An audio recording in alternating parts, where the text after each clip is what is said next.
Esto es un invernadero que está ubicado, forma parte de una pequeña empresa familiar, ubicado en el ayuntamiento de San Sadurniño.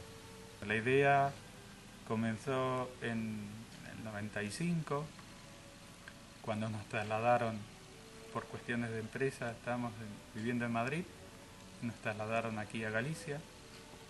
Entonces, bueno, la idea fue que vimos que Galicia tiene unas condiciones climáticas muy adecuadas para la producción de plantas. Las plantas ornamentales nos gustaban, siempre nos han gustado. Los dos somos ingenieros agrónomos.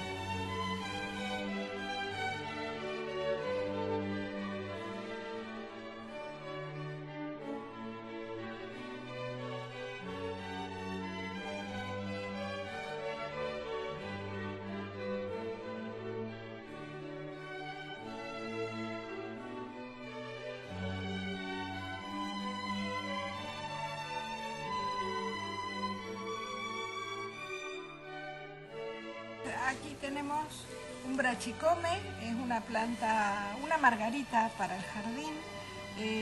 Aquí vemos un poco la idea de nuestro producto, sea cual sea la variedad, lo que nosotros queremos es lograr calidad e innovación. Una planta bien hecha, redonda, con mucha flor, con una bonita maceta, de tal manera que el que la compra se la lleva a su casa y no tiene ni que cambiar la maceta, ni tiene más que ponerla en el lugar apropiado y disfrutar de ella. Tenemos la originalidad de las novedades, ¿no? Aquel color raro en esa planta que nunca se vio, aquella forma que antes no la tenía.